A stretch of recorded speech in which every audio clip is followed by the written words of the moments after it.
और उपस्थित सज्जनों, अभी का जो काल है, कोरोना इतनी चर्चित है जिसको परिचय देने की जरूरत नहीं है।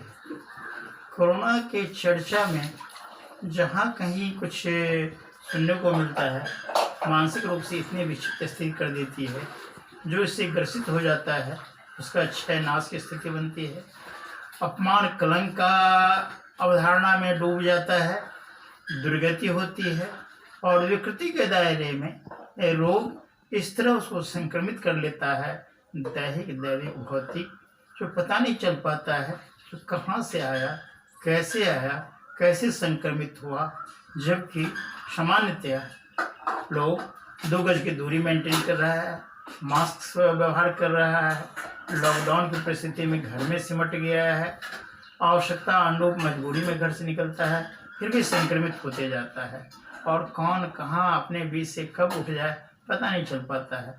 वो संवाद, वो जानकारी इतना मर्मांतक होता है जो लगता है जीवन क्या था, कहाँ लोग पहुँच गया है, क्या इसकी नीति होने जा रही है। आज मैं इसकी चिकित्सा करने कई बार आपको कह चुका हूँ, जो बीमारी का जब उभरण होता है तो चिकित्सा की अवधारणा में लांछनिक इलाज होता है, प्रिवेंशन की अवधारणा में आप देख रहे हैं युद्ध स्तर पर वैक्सीनेशन हो रहा है और उसके बाद भी कॉम्प्लिकेशन आ रही है। ऐसे में आयुर्वेद की जो अवधारणा है उसमें जो इसका चर्चा है, जो चरक संहिता 1 स्थान में इसकी जो परिणति की व्याख्या है, उस क्रम में इसका भरपूर इलाज है।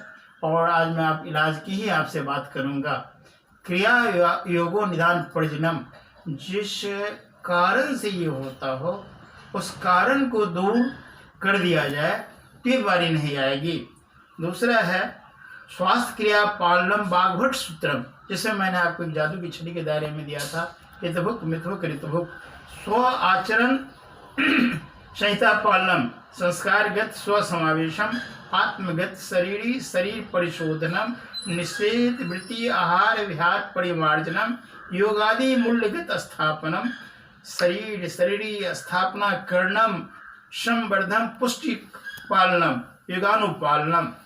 और चिकित्सा के तहत जो लक्षण उभर जाता है, जिस लक्षण की प्रबलता रहती है, उसी के दायरे में सबसे पहले उसका उपचार किया जाता है और फिर तब औषध निर्धारण के क्रम में जब उसका संक्षिप्त औषध का चयन हो जाता है, उसको वैद्य के निरीक्षण में दिया जाता है, तो कोरोना की स्थिति संशमन में आती है और धीरे धीरे निरोगता की प्राप्ति होती है। उस क्रम में इसके कई लक्षणों के साथ ज्वर की जो विकरालता आती है, उसमें आयुर्वेद के कई योग हैं जो सुरक्षित हैं, प्रमाणिक हैं। जिस तरह सिद्ध मकर ध्वज, ये एक ऐसी दवा है और किसी चिकित्सा पद्धति के पास ये दवा नहीं है।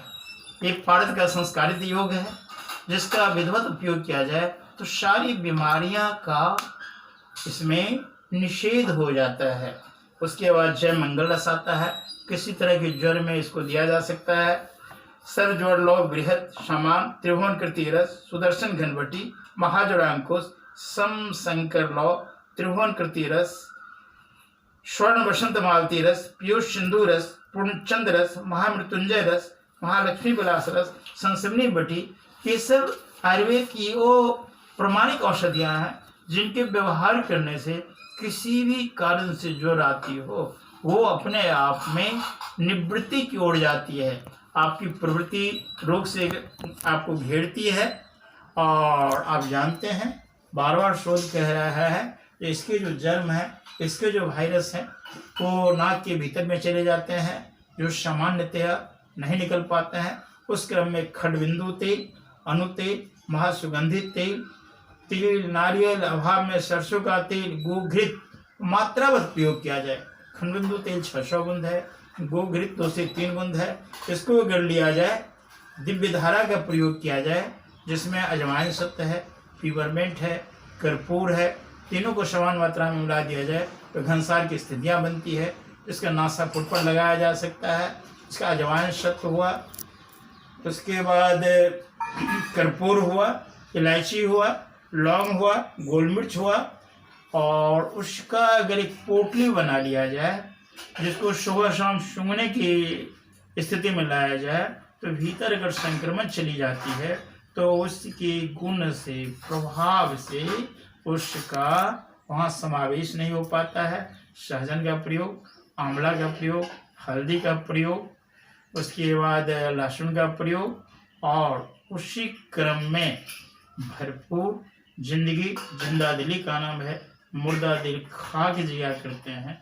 इस दायरे में जब अपनी बुलंदगी में आप आएंगे तो आपकी उपलब्धियां आपको अपने आप से जोड़ेगी, और अपने आप से जोड़ने का मतलब है आत्म तत्व से जोड़ेगी, जो परमात्मा का अंश है। जहाँ निर्भयता आती है, उस निर्भयता में इस तरह की बीमारी का कोई असर आप पर नहीं पड़ेगा।